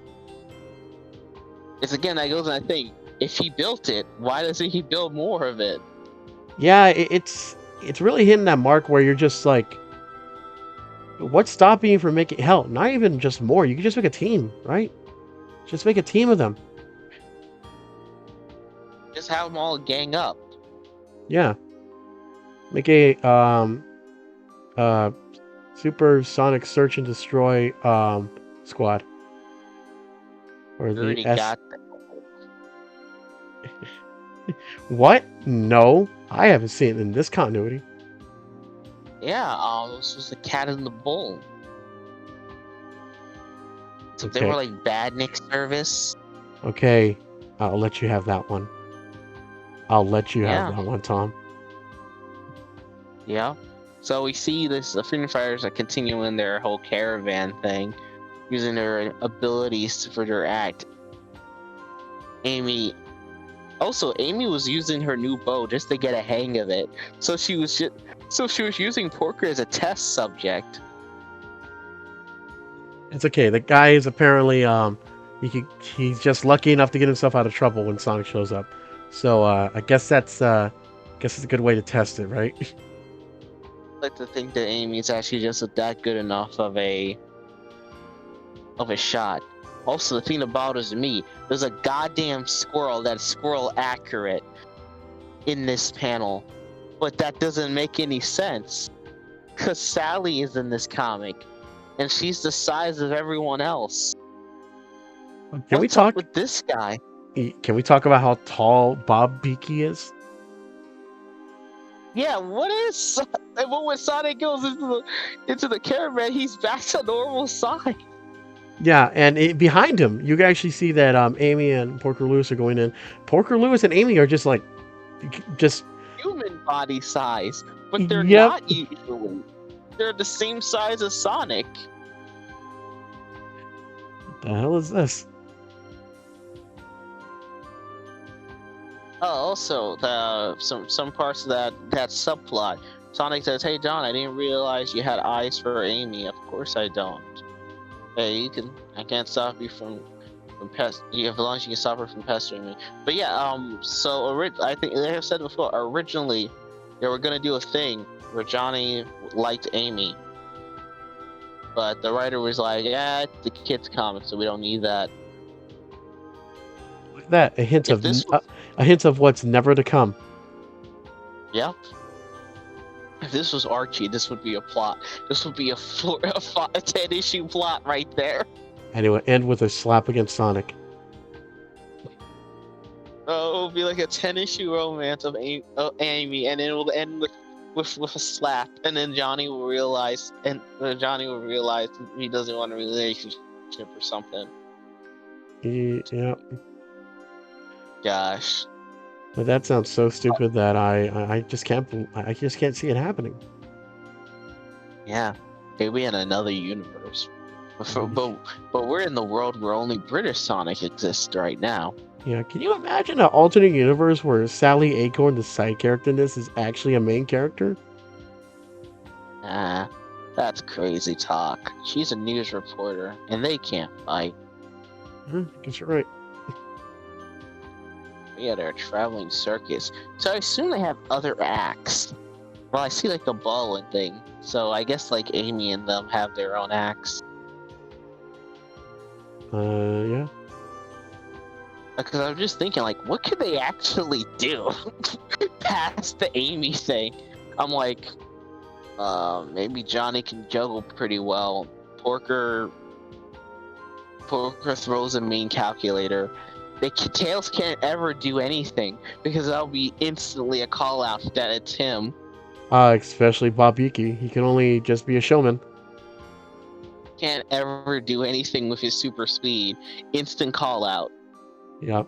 Or like, hey guys, watch how many flips I could do in the air. Huh, that almost looks like a spin attack. You know, I guess Amy's the one who just pulls out all the money. She just does trick shots all the time. And Sonic is still having the nerve to talk shit about her. It's like, Amy, you're still not a full-fledged member despite living with us and being in a multiple mission and making our money. Just because you're the only one that can actually use their special ability. Rest, you're just a step above Tails, but you're still beneath Johnny Lightfoot and Porker Lewis. They got my face on their back, and you guys don't have that honor. Wait, if I'm better than Tails, that means I could join you on missions? No. The art's really, I know this, it's the artist that we usually get. The guy, you know who I'm talking about. I can always tell it's him because the background art and everything looks who was it? Like John something. Casanova. I could tell by the floppy shoes. I can tell by the background. This guy, like I said, he's a great artist. Like his backgrounds, it's really beautiful. It's just that he doesn't really draw Sonic characters that well. No. You can really tell that he's more used to like humans. Or like normal anthropomorphic characters. Like from between the crowd scene, those are like normal anthropomorphic characters, but not really Sonic characters. Or human proportions. Yeah. Especially when it comes to like his machinery and other body. He's very well constructed when it comes to human characters. But to like Sonic character proportions, he just doesn't quite get it. Again, like much like other artists said, but he is still one of my favorite artists in this, just from his like background and mechanical art. Like that, the Badnik from the SBS, he looks really cool. Oh yeah. Like his design, his weird power to shapeshift his arm. Which Metal Sonic, you know what? Metal Sonic stole that from this guy. No, Metamorphica did it first. But Metal Sonic stole your shit. Yeah. Also, I like that they're bringing back up the Death Egg. Oh yeah, like they're trying to they're definitely leading to something involving the Death Egg again. Yep. And they're having the missiles. Also, I like that they remember that. Oh yeah, they would have to bring it in from outside to get it all the way back to Angel Island. Yep. and they have to take its bridge. But yeah, it's a pretty good part one to the story. Yes, it is. When it gets to the next one, Not yet. We unless have you have to. more to say about it. Oh, Not. sorry. Unless you have more to say about it. It's another thing where I don't have much to say until the end of the arc, and it's only 2 parts, so I'll have more to say about that.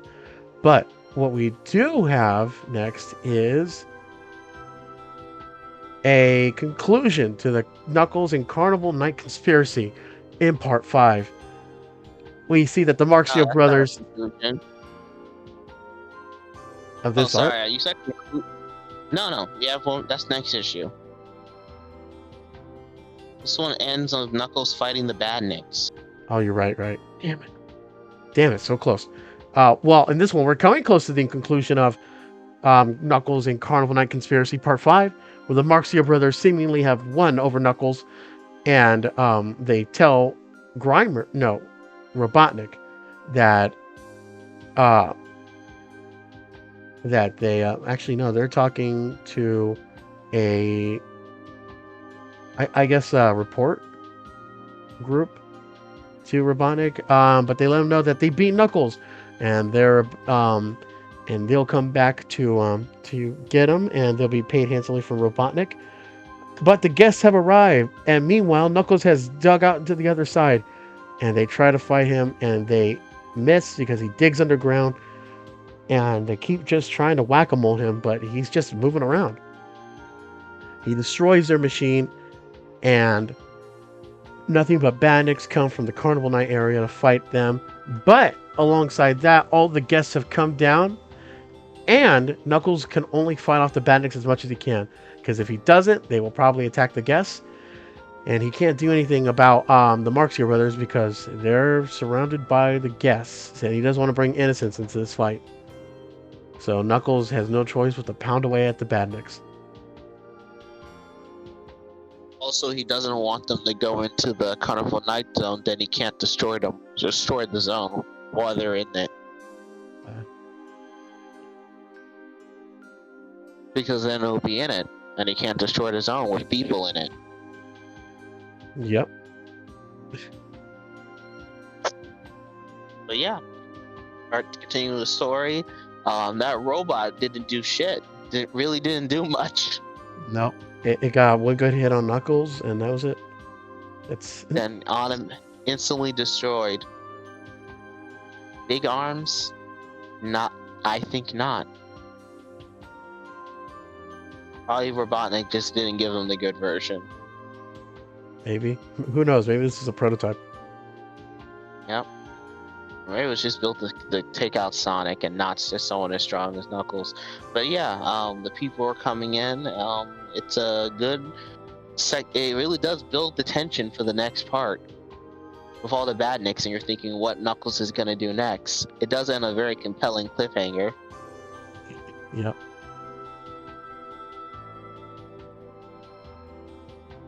That's about it, to be honest. Art's really good. It's really, a good. Yeah, we can't it's a really. Good next part. Yeah, we really can't say anything because it's in parts. Yeah. So I guess we'll just move on to issue 44. And this will probably be our last issue. Yep. And we have a cover. Yep, we got a cover of Amy's right on target with her getting a good shot at Bullseye. Unfortunately, it looks like that Bullseye is Sonic, so... She's wearing the Daisy dress except with a green shirt instead of the black. Which is funny because the green shirt is what she normally wears anyways. Yep. So that's interesting. Yeah, it's a good cover. It's a little amusing. It does aim as like bow and arrow gimmick in this comic. Yep. I thought she was good at crossbows. But no, yeah, it's nice. It's interesting seeing the same artist do multiple covers because you could definitely see how they're growing. Because I remember Amy and Sonic looks pretty good. Yeah. He's got perspective pretty well done on this one, especially with Amy.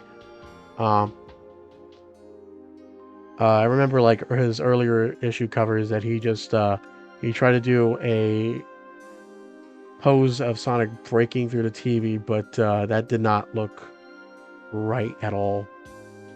Yeah, it really doesn't. It really didn't. Yep. But this is a definitely far cry from that, so it's nice to see. Um, let's move on. Yeah.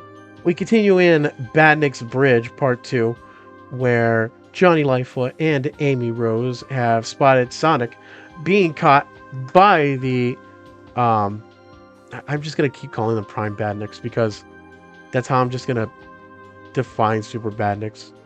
Um, captured by the Prime Badnik hanging over the side of the bridge, and as it draws as Caravan drives closer and closer to the mines that Sonic has set to blow up the entire bridge, it is immediately stopped as they spot the tornado, and they take their chance to try to shoot down um, the bandits on board the caravan, try to shoot down the tornado. Meanwhile, Sonic hamster wheels his way out of the bridge. I mean, out of the cage, and breaks the arm of the Prime Badnik. And Sonic jumps off the bridge and jumps onto the tornado, and they are about to get away until they notice that the Badniks have found the bombs. And Sonic, with no choice, decides to go back down. And and before he goes back down, though, he asks for the toolkit on the tornado, and he uses the toolkit, takes immediately dismantles the wheels off of the caravan, and the caravan has nowhere to go. And as the bandits try to shoot down the tornado and Sonic jumps off the bridge once again, gets on top of the tornado, and Amy gets a well-placed shot at the bombs, blowing up the entire bridge and Robotnik's new thruster. Meanwhile, news of this has gotten to Grimer and Robotnik, and Robotnik isn't pleased as he slaps away Grimer and vows that he will complete the Death Egg.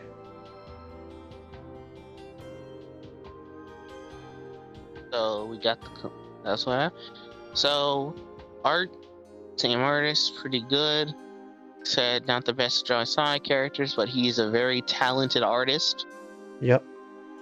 Especially that shot with the beginning, you see the plane over top the missile. I mean, not missile, the thrusters. That's a really nice drawn tornado. Yes, it is. But yeah, and the thrusters drawn too.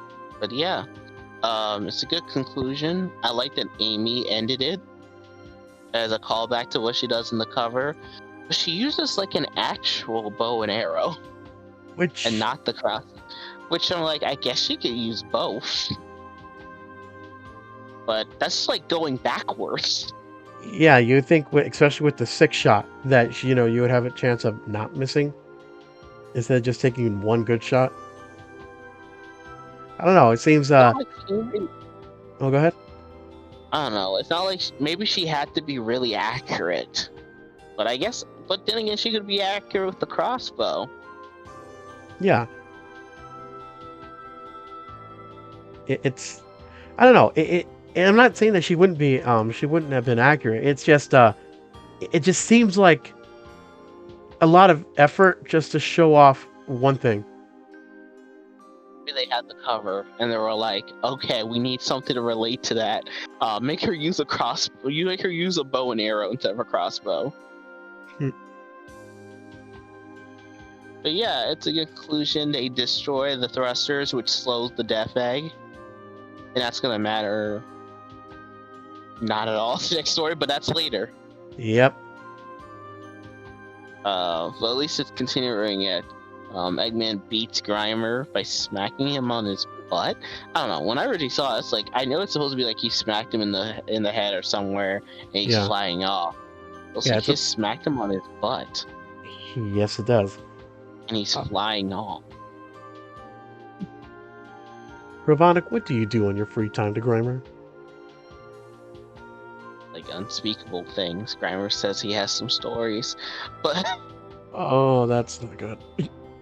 but yeah, Johnny Lightfoot flies the tornado for the first time. Yep. And it's apparently a 2-seater. I think this is the first time. Yeah, which doesn't make sense. It's supposed to be a 1-seat biplane. Yes, it is. That's why Sonic always, hangs on the wings of it. Maybe you'll explain why they keep. Maybe you'll explain why they keep running towards it as a group. Because that's something I was just thinking. I'm like, so wait. So there's like, so if Tails is there, does Porky Lewis, Johnny Lightfoot, and who just stay on the wing, and it's just, and they do play rock paper scissors on who gets to be in the actual plane? Yeah, who gets to have the safety belt? Well, just like, okay, we're gonna pick rock paper scissors who's actually gonna be in the actual plane, and the others are just like holding for dear life on the wings. Yeah, they're just hanging on to dear life. Meanwhile, Sonic probably just sits on the not sits, but just stands on the wing, and he's like, I don't know what you guys are complaining about. They're just like, oh god, we're gonna die. But Sonic's just like, calm down, we're all good. You're not gonna die. Now grow up. But yeah. Johnny I actually like that as Johnny and Lightfoot and Amy. It gives them something to do. Sonic, the way Sonic got rid of the thing. Okay, so power scaling here. Sonic was able to dismember a whole ship by taking out, a whole cruiser. By just taking out the wheels. In a matter of seconds. So if you take by the force, that it's probably took him to get all those screws out. This Sonic can easily destroy its multi-universal level. But that's just a comic book theory. Yeah. I can't say it. I can't say it a certain way because I think that's also copywritten. Yeah. But yeah. He doesn't really get into a second fight with the Prime Batnik. He just kind of tricks him. Yeah, he just the Prime Batnik just somehow gets. I guess somehow gets himself back up onto the bridge and finds the bombs. I guess it makes sense. I guess they saw the bombs and they had to just get them all off. Yep. Well, I say somehow because he only had one arm because Sonic broke his. Well, he could have made another one. Then again, we didn't see him do that. Maybe Robotnik didn't give him the same stuff he did Metamorpha. It's just like, I wish I could regenerate my arm. No, you could actually. No, you could actually see just it briefly when Sonic jumps off the biplane when they discover the bombs. You can see that his arm's still like ripped off. Alright, I guess Robotnik just didn't give him that feature. He's just like, wow, maybe in the future, Dr. Robotnik will give us the ability to morph arms. He sees Metamorpha randomly on the street, randomly walk around. What the fuck? God dang it. He's like, wait, what? This is bullshit. Yep. But yeah, it's a good part too. It was a good 2-parter. Continues the story of what happened with Knuckles. That serialized story, and it's not just a pointless one-off. Yeah. Well, kind of. Yeah. This one, I did like the idea that I do like how that they're not just leaving the death egg and just say off screen that, hey, it got fixed. But I say that, but it's clearly going to be like that later. But spoilers. But I do like how just it shows that Robotnik is dead set on fixing his ultimate weapon. And Sonic and his team are just doing what they can to stop it from happening. So, yeah, I did like the bridge. It's a small little story, just even for a 2-parter. But it was nice. I liked it. The art's really good, like always. Except for those weird anatomically correct moments of the chipmunk, and Sonic and Amy and John. Well, Johnny, it goes back and forth, but Sonic and Amy being like human accurate. Nice. And with people anatomy. Yeah. Yeah, like I said, talented artist, probably better at drawing. Probably was like more of a people drawer Yeah, than great art. like a. Yep. He's a great artist. You could definitely tell that he would thrive in anything else that wasn't as cartoony. Yeah. But yeah, I like this little two-parter. Yeah. Now then. You want to get to the next one? Oh, we Yep. can finally talk about the end of the Knuckles shit. Yep. Now, as we get close to the end of Knuckles and Carnival Night Conspiracy in this final part, for real this time, we cut back to Knuckles bashing his way through the Badniks, and the Marxio brothers are bringing the guests in to the Carnival Night Zone. And Knuckles has to think fast, but he has to take out the Badniks first. As he takes them all out with a single swipe, he reaches into the ground and is sure that there's a fault line nearby, and he finds it and smashes into it, destroying part of the island along with the Carnival Night section and saving the guests. And we cut back on Mobius, where a bear cub is arguing with his mother how he couldn't go see the Carnival Night Zone with his friends, and that they can't afford it. The mother tells him that they can't afford it, and the cub is outside, kicks a rock away, and he just wishes that Carnival Night Zone just wasn't so far away.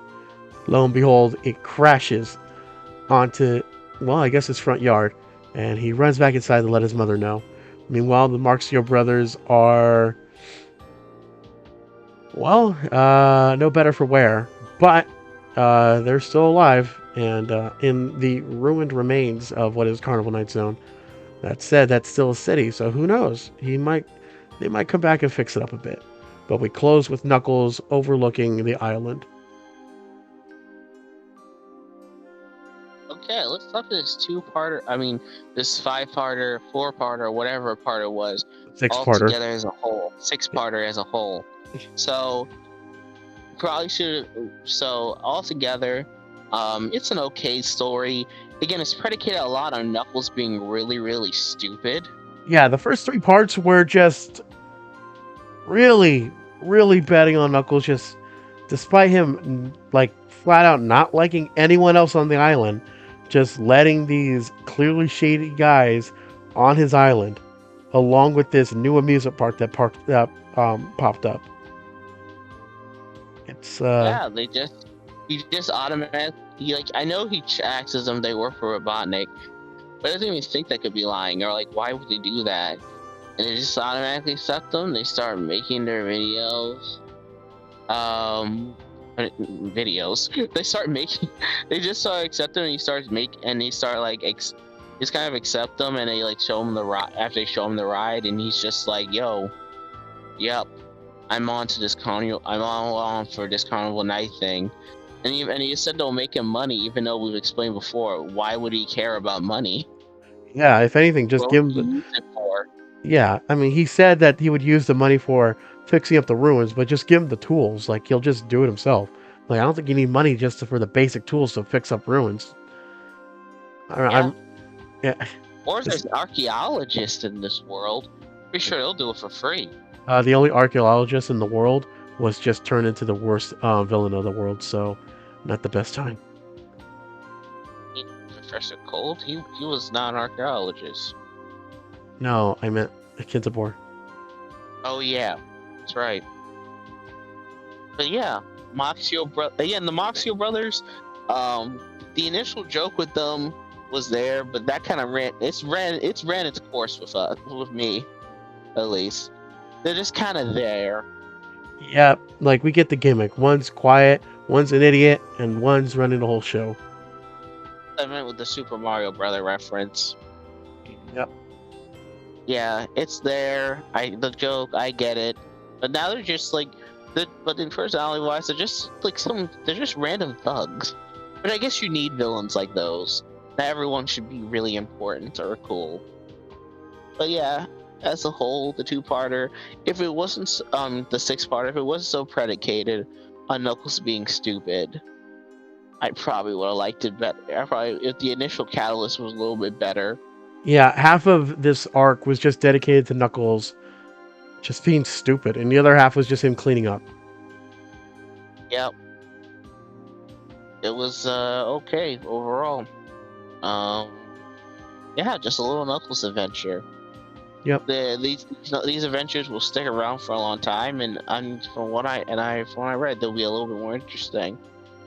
Yep. Also, I have to say that finale when Knuckles was like, "Okay, I'm just gonna find a fault," and just decided, "How are you gonna get rid of the Carnival Knife Zone, Knuckles? I'll just punch it apart." Yep. Despite protecting the island, that was a hell of a risk, just breaking apart a huge chunk of it. But the power ranking here, so Angel Island's pretty big, Yeah. Okay, hold on. and I'm gonna stop that that train of thought right now.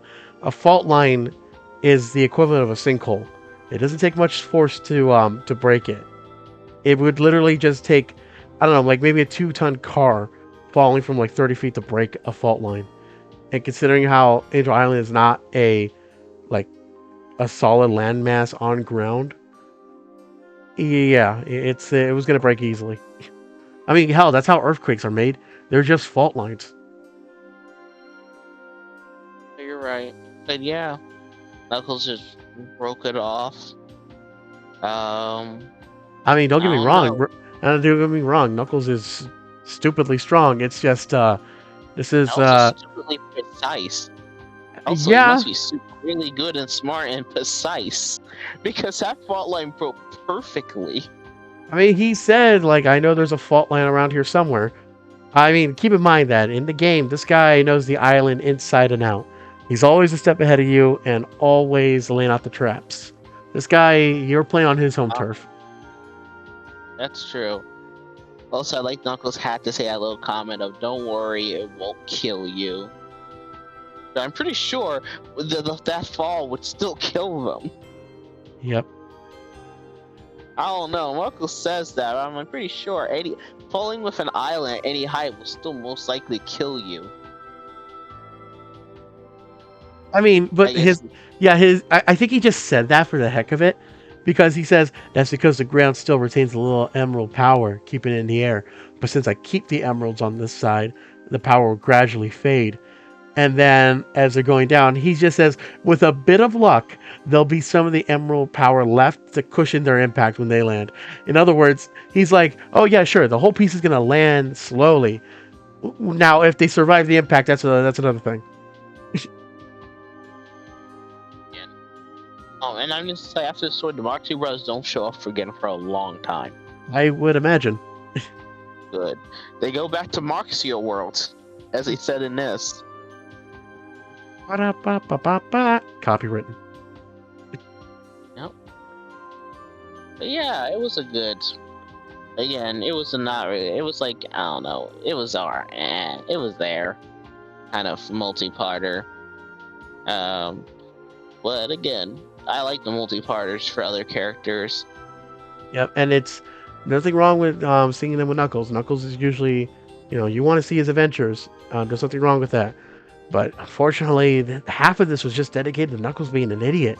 And the other half was just him just going, this doesn't add up. Let me clean this up. It's, I feel like it could be solved. This whole thing could be solved in like 3 or 4 parts, where one part is just Knuckles being an idiot. The second part is him confronting, and the last part is him cleaning up. I mean, finishing up like in part 6. It really didn't have to be this long. It No, it was did not. stretched out. Yeah, it really was. And I love the guy, the echidna, but it's not one of his better moments. But we're still very early on in the series, so we'll probably see better ones. Favorite was the dinosaur ghosts. We'll get to those. Yeah, I'm sure we are. That's But yeah, that's so weird to mention. yeah. But yeah, that's the last issue we're doing. Yep. So with that, we have reached up to issue 44, and next time we will continue with issue 45 and up. But for now, I say this is a good place to stop because we ended at a arc and we ended at the end of an arc of a side story. So I don't think a better place to stop than here. That said, my name is Anthony, and I'm here with my good co-host Tom, and we will catch you guys next time.